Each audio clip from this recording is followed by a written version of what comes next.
Berlatar di sebuah garasi, dua orang wanita nampak antusias saat menyingkap mantel yang menutupi mobil mereka.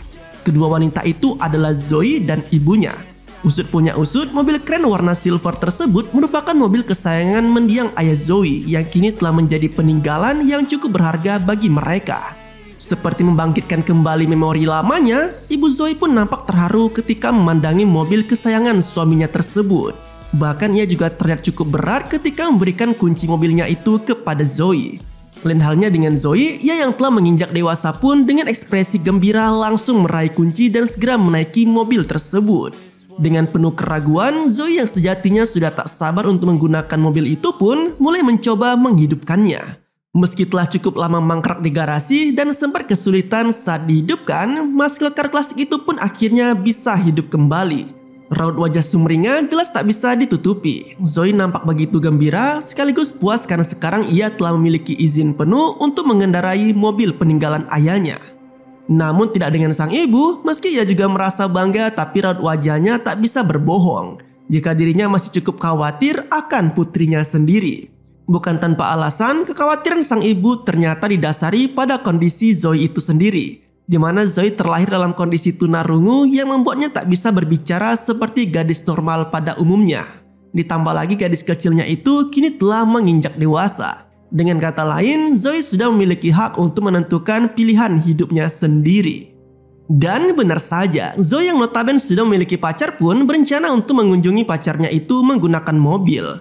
Sadar bahwa dirinya tak lagi bisa melarang Zoe, sang ibu pun hanya bisa berpesan agar putrinya tersebut bisa menjaga diri. Setidaknya untuk tetap berada di jalan raya tanpa perlu berhenti demi hal-hal yang tak penting. Tidak hanya itu, sang ibu yang tahu betul rute perjalanan Zoe pun turut memperingatkannya soal orang-orang jahat yang bisa saja ia temui dalam perjalanan. Terlebih putrinya itu juga akan melalui wilayah Amerika Tenggara yang dikenal syarat akan tindak kejahatan. Meski sempat sedikit berdebat, namun pada akhirnya Zoe yang notabene sedang kasmaran pun tetap memutuskan untuk pergi mengunjungi pacarnya. Saat memulai perjalanannya, Zoe menyempatkan untuk mengabari pacarnya terlebih dahulu terkait perjalanan yang ia lakukan. Kabar tersebut jelas membuat pria bernama Dan itu sangat senang, apalagi selama ini dirinya juga sangat jarang bertemu dengan Zoe mengingat jarak yang memisahkan mereka. Entah karena sedang dirundung asmara atau tak terlalu memusingkan pesan ibunya tadi, Zoe yang melakukan perjalanan sendirian malah beberapa kali berhenti hanya untuk bersuap foto saja. Bahkan ia juga masih sempat-sempatnya berkirim pesan dengan Dan sepanjang perjalanan.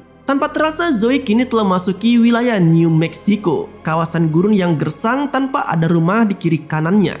Namun lagi dan lagi Zoe memilih berhenti dan turun dari mobilnya. Bukan untuk sesuatu yang penting, akan tetapi gadis itu hanya ingin kembali bersuap foto dan mengambil beberapa foto pemandangan di sana. Menariknya, saat Zoe tengah asik menikmati suasana tersebut, ia malah mendapati adanya bangkai anjing yang mulai membusuk dan dikerumuni belatung. Seolah tak ingin memusingkannya, ia lalu kembali ke mobil dan melanjutkan perjalanannya. Entah apa yang ada di benak Zoe. Ia bukannya ketakutan karena temuan bangkai tadi, Zoe malah kembali berhenti di tengah jalan. Namun kali ini bukan pemandangan gurun yang menarik perhatiannya. Akan tetapi Zoe justru berhenti karena ingin melihat kerajinan pernak-pernik yang dijual di salah satu mobil van. Setelah puas melihat-lihat barang kerajinan tadi, Zoe kembali melanjutkan perjalanannya. Namun kali ini perhatiannya justru tertarik pada burung elang yang kebetulan melintas di atas mobilnya. Ia yang selama ini sangat jarang keluar rumah pun lalu mengambil ponsel dan segera memfoto burung tersebut. Tak cukup sampai di situ, Zoe juga menyempatkan diri untuk mengirim foto burung tadi ke pacarnya. Seolah ia benar-benar ingin membagikan setiap momen perjalanannya dengan pacarnya tersebut. Sial, perhatian Zoe yang tertuju pada ponselnya malah membuat dirinya kehilangan fokus pada kondisi jalan. Seorang pria tiba-tiba muncul ke tengah jalan. Zoe yang panik pun langsung membanting setir dan berusaha menghindari pria tersebut. Meski berhasil terhindar dari kecelakaan hebat tadi, namun hal yang lebih mendebarkan justru terjadi cuy. Pria yang tadi sempat menyeberang jalan tiba-tiba saja ambruk setelah sebuah peluru bersarang di tubuhnya. Tak cukup sampai di situ saja, kejadian mengerikan lainnya juga sempat terjadi di depan mata Zoe. Dari arah lainnya, nampak seorang pria yang sedang berlari menghindar dari kejaran mobil di belakangnya. Namun apalah daya, kecepatan berlari manusia jelas tak sanggup untuk menandingi laju mobil yang begitu kencang. Alhasil pria itu pun meninggoy mengenaskan setelah ditabrak dan dilindas oleh mobil tersebut cuy. Di sisi lain, Zoe yang masih panik bukannya menghindar, ia justru memilih untuk menolong pria yang tersungkur akibat tembakan tadi. Sialnya, meski Zoe telah berulang kali diperingatkan oleh si pria untuk pergi saja, namun ia tetap kekeh untuk menolong si pria dengan memasukkannya ke mobil. Sayang seribu sayang, niat baik Zoe untuk menolong ternyata telah menempatkannya dalam situasi yang sangat-sangat sulit sekali cuy. Bagaimana tidak, sekelompok gangster yang mengendarai mobil itu pun kini malah mengarahkan targetnya kepada Zoe. Tak hanya sekedar menggoda Zoe saja, kelompok yang dipimpin oleh Trey itu pun juga turut menghabisi nyawa pria yang sempat ditolong oleh gadis tersebut. Dengan tanpa ampun, salah satu pria bernama Wes menghujami pria yang tak berdaya itu dengan sebilah pisau. Seakan tak puas hanya dengan membunuh lawannya saja, kini gerombolan tersebut juga mulai mengintimidasi Zoe. Dalam keadaan panik dan terdesak, Zoe yang menyadari dirinya tengah terancam lalu bergegas pergi meninggalkan gerombolan itu. Dengan sekuat tenaga, Zoe terus berlari mencoba menjauhkan dirinya dari pandangan sekelompok pria jahat tersebut cuy. Namun sial, Trey yang mengarahkan pistolnya ke arah Zoe akhirnya berhasil menumbangkan gadis tersebut setelah sejumlah tembakan ia lesatkan. Saat tersadar, Zoe kini mendapati dirinya yang tengah terikat di sebuah ranjang. Tak tanggung-tanggung, salah satu pria bernama Chad bahkan menggunakan kawat berduri untuk mengikat tangan dan kaki Zoe. Alhasil, gadis itu pun hanya bisa mengerang kesakitan seolah dirinya tak memiliki lagi upaya untuk selamat. Uniknya, perdebatan juga sempat terjadi di antara gangster tersebut.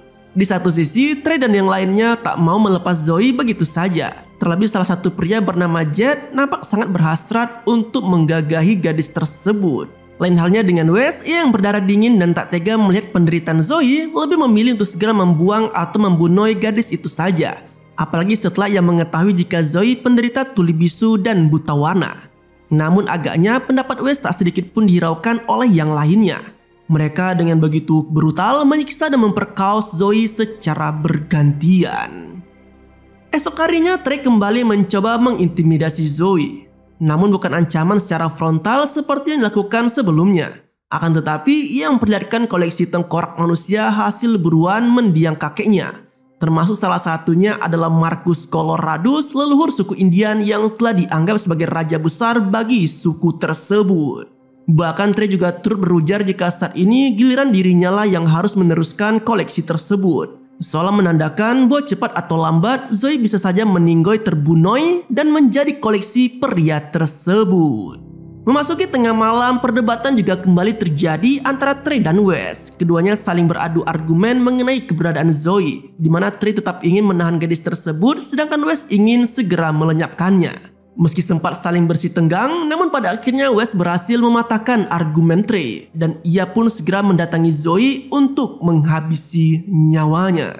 Di waktu yang sama, Zoe yang sempat terlelap tiba-tiba terbangun setelah memimpikan momen-momen indah bersama Dan. Alasan itulah yang akhirnya membangkitkan Zoe untuk berontak. Ia lalu berusaha dengan sekeras mungkin melepaskan kawat berduri yang mengikatnya. Meski harus mendapatkan luka robek di sebagian besar pergelangan kaki dan tangannya, namun Zoe akhirnya berhasil melepaskan diri dari jeratan kawat berduri tersebut. Dalam kondisi tubuh yang penuh luka, Zoe dengan sempoyongan mencoba menjauh dari tempatnya disekap selama ini. Namun naas, upaya yang dilakukannya harus gagal setelah ia kepergok oleh Wes. Alhasil, gadis itu pun harus meregang nyawa dengan cara yang begitu brutal. Di hari berikutnya, tubuh Zoe yang dikubur ala kadarnya ternyata telah memancing perhatian dari salah satu penduduk lokal yang ada di sana cuy. Pria yang diketahui memiliki darah keturunan Indian itu pun lalu mencoba menolong Zoe dan membawanya pulang. Di area tempat tinggalnya, pria Indian memberi ramuan buatannya untuk menutupi luka Zoe. Bahkan ia juga sampai menjalani ritual yang biasa dilakukan oleh para leluhurnya terdahulu. Di luar dugaan, upaya yang dilakukan oleh si pria Indian ternyata mulai membuahkan hasil. Ia berulang kali menangkap bayangan momen kelam yang sempat dialami oleh Zoe. Seolah tak tega dengan apa yang telah dilalui oleh gadis tersebut, si pria Indian akhirnya memutuskan untuk membangkitkannya dari kematian. Zoe yang dari tadi tergolek lemas dan tak bernyawa, tiba-tiba saja bangun dan memperlihatkan ekspresi penuh dendam dalam dirinya. Di waktu yang sama, kegelisahan Dan akan kabar Zoe akhirnya mendorongnya untuk mencari sendiri jejak keberadaan pacarnya tersebut. Berbekal foto terakhir yang sempat dikirim Zoe, Dan memulai pencariannya dengan menyusuri jalan-jalan yang dilalui oleh gadis itu. Ia juga sempat singgah di salah satu penginapan untuk sekedar beristirahat sebelum kembali memutuskan untuk mencari keberadaan Zoe. Namun siapa sangka, di malam yang sunyi itu Dan tiba-tiba terbangun karena teringat kembali akan kenangannya bersama Zoe. Di luar dugaan, ia yang selama ini tak bisa menghubungi ponsel Zoe malah tiba-tiba mendapat telepon dari sosok yang dirindukannya itu. Ya, gadis tersebut kini telah bangkit dan menghubungi Dan melalui telepon umum.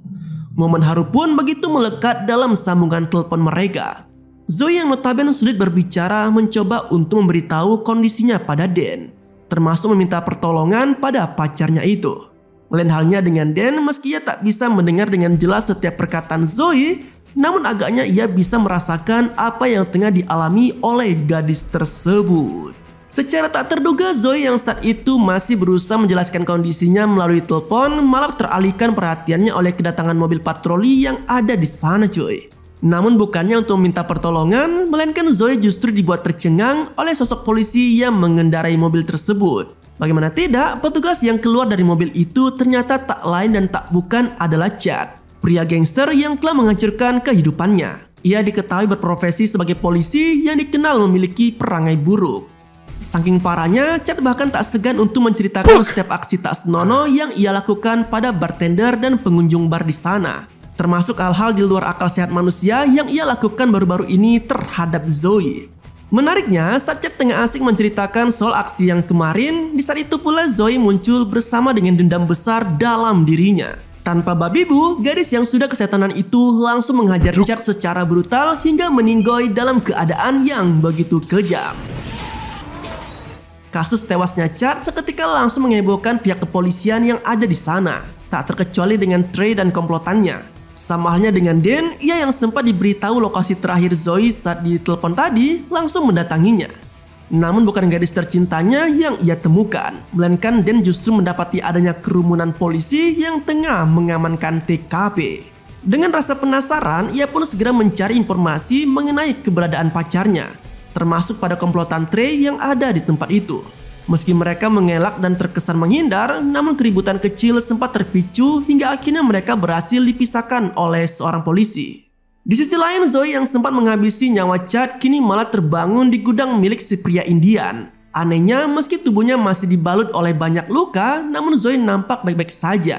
Bahkan naluri membunuhnya seakan kian menjadi-jadi ketika melihat sejumlah perkakas yang ada di gudang tersebut. Di waktu yang bersamaan, Trey dan komplotannya yang tak mau terlibat kasus dengan kepolisian kini mulai membuang semua bukti yang ada di markas mereka, termasuk barang-barang yang sempat mereka gunakan untuk menganiaya Zoe. Di luar dugaan, salah satu anak buah Trey yang sedang sendirian tiba-tiba didatangi oleh Zoe. Tak main-main, gadis itu kini datang dengan membawa panah yang sempat ia temukan di rumah si pria Indian. Sadar bahwa yang dihadapinya bukanlah manusia biasa, anak buah Trey itu pun berusaha kabur dari tempat itu. Namun apalah daya, Zoe yang sekarang bukanlah gadis lugu dan lemas seperti dulu. Ia dengan kemampuan memanahnya berhasil menghujamkan sejumlah anak panah yang membuat pria itu meninggoy seketika. Rangkaian pembunuhan yang dilakukan oleh Zoe agaknya mulai menyadarkan dirinya. Ia perlahan mengetahui bahwa sesungguhnya tubuh yang ia tempati telah tiada. Hal itu bukanlah tanpa alasan.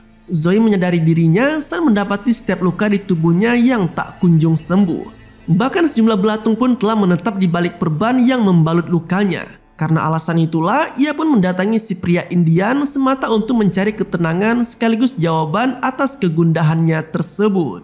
Menariknya, si pria Indian yang mengetahui kondisi dalam diri Zoe lalu menjelaskan tentang semua hal yang telah ia lakukan selama ini. Termasuk ruh dalam diri Zoe yang ingin membalaskan dendam perlakuan jahat Trey dan yang lainnya. Tak hanya itu, si pria Indian juga sempat berpesan pada Zoe bahwa keberadaannya di dunia mungkin tak akan berlangsung lama. Atas kondisi tersebut, ia pun mengingatkan Zoe agar segera menyelesaikan segala urusannya sebelum semua itu berakhir. Sadar bahwa keberadaannya di dunia tak akan lama, Zoe sebenarnya sempat akan menemui Dan di tempat penginapan. Namun hal itu urung ia lakukan. Gadis tersebut justru hanya bisa terisak tangis di depan kamar Dan. Seolah hatinya benar-benar hancur dan tak tega jika menemui pacarnya dalam kondisi yang saat ini.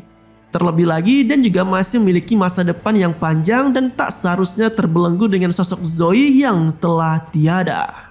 Karena kondisi itulah, Zoe hanya bisa meninggalkan pesan melalui cermin di toilet kamar di penginapan Dan, yang mana ia meminta Dan agar segera melupakannya. Mendapati pesan tersebut, Dan yang sangat merindukan Zoe pun segera keluar dari kamar dan bermaksud untuk mencari keberadaan gadis itu. Namun bukannya Zoe yang ia temukan, justru Trey dan komplotannya lah yang tiba-tiba merangsek masuk dan mencoba menculik Dan. Mereka beranggapan bahwa Dan lah salah satunya cara yang bisa mereka lakukan untuk meredam teror Zoe. Setidaknya dengan menculik pria tersebut, maka gadis itu tak akan lagi mengancam nyawa Trey dan yang lainnya. Namun siapa sangka, upaya penculikan terhadap Dan ternyata turut dipergoki oleh Zoe, yang kebetulan memang masih berada tak jauh dari sana. Dengan berbekal panah yang ia bawa, Zoe berhasil melesatkan hingga bersarang di leher salah satu anak buah Trey. Aksi pertarungan epik pun terjadi di atas mobil truk mereka. Meski yang dihadapinya saat ini adalah Wes, si petarung hebat dan pembunuh berdarah dingin, namun secara mengesankan Zoe mampu mengimbanginya dengan cukup mudah. Menariknya lagi, sejumlah tusukan pisau yang dihujamkan oleh Wes rupanya tak sedikit pun menyakiti si Zoe. Bahkan saat tubuh gadis itu terpental dari mobil dan dilindas oleh Trey, gadis itu ternyata masih bisa bangkit meski pada akhirnya komplotan tersebut segera kabur meninggalkannya. Setelah ditusuk berulang kali dan sempat dilindas mobil, Zoe tak mau menyerah lalu berusaha untuk memperbaiki organ tubuhnya sendiri di tempat itu. Dengan peralatan seadanya, ia mencoba meluruskan kembali pergelangan tangan yang sempat patah. Bahkan organ dalam perutnya yang kian hancur karena tusukan pisau, akhirnya ia buang dan menutupnya kembali dengan pasir dan tanah. Tak lama kemudian langit cerah seketika berubah menjadi gelap dan tiba-tiba muncul roh leluhur dari suku Indian yang tak lain dan tak bukan adalah Mangus Coloradus. Namun hal itu tak berlangsung lama. Kedatangan sang raja besar itu pun rupanya hanya untuk memberikan senjata ala suku Indian kepada Zoe, yaitu tombak, pisau, dan kapak.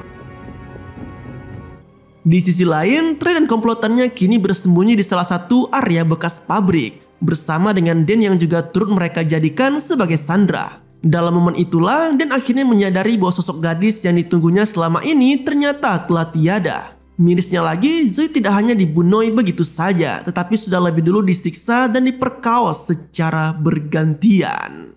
Dari sinilah mereka mulai menyadari bahwa sosok yang mereka hadapi saat ini bukanlah manusia biasa, melainkan Zoe yang telah dirasuki oleh iblis untuk menuntut balas dendam atas kematiannya.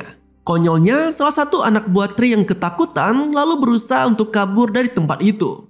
Namun upaya tersebut gagal setelah Zoe tiba-tiba muncul dan melesatkan tombaknya hingga membuat pria tersebut meninggoy seketika.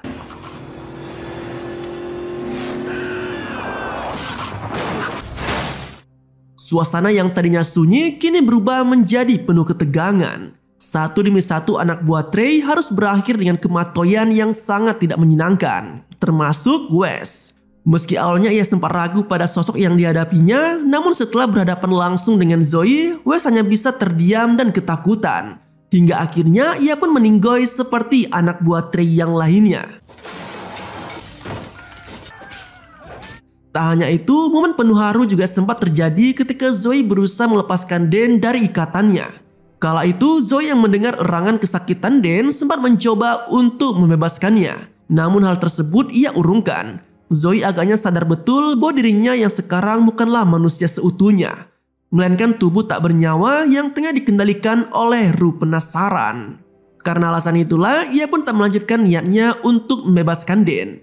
Namun keberadaan Zoe tampaknya bisa dirasakan betul oleh Dan. Terlebih ia sempat melihat pantulan bayangan pacarnya di cermin. Dan juga sempat berulang kali mengajak Zoe untuk ke rumah sakit setelah melihat penampilan gadis tersebut yang penuh luka. Namun semua itu tak sedikit pun direspon oleh Zoe. Gadis itu memilih untuk pergi meninggalkan Dan dan kembali memburu Trey yang sempat kabur. Dalam pelariannya, Trey ternyata telah menyadari adanya keterlibatan si pria Indian terhadap bangkitnya Zoe. Ia pun lalu mendatangi pria tersebut untuk menyelesaikan urusannya. Dari sinilah terungkap bahwa selama ini Magnus Coloradus tak hanya sekedar menjadi pemimpin bagi suku Indian saja, tetapi juga raja terbesar yang telah dianggap suci dan sempat memperjuangkan eksistensi suku Indian di Amerika. Namun sayangnya kehadiran para pendatang di tanah Amerika justru telah mengancam keberadaan suku asli di sana, termasuk aksi pemusnahan suku Indian yang dipimpin oleh mendiang kakek Trey kala itu.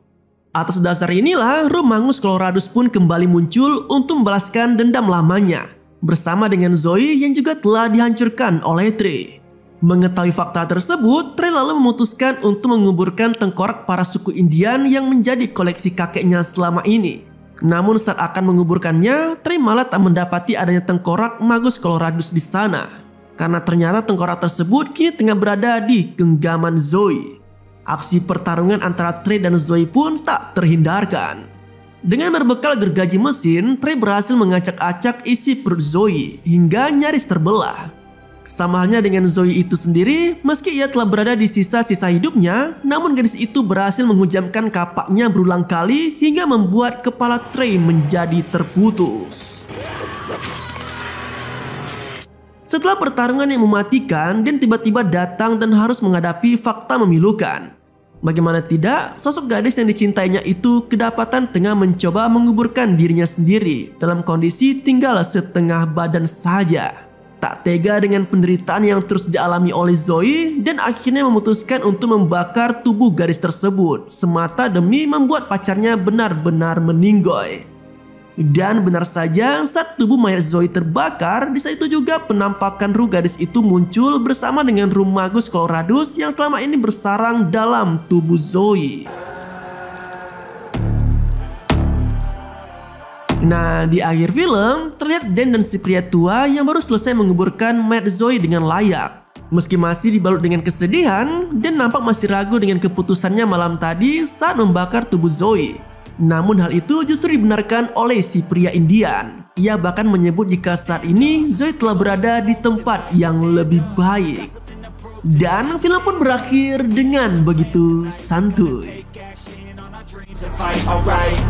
We ain't gonna stall, never stop. We gon' make it all to the top. We ain't gonna plan tonight. We gonna take action on our dreams and fight. Alright, time to stand up, take control tonight. Spend too much time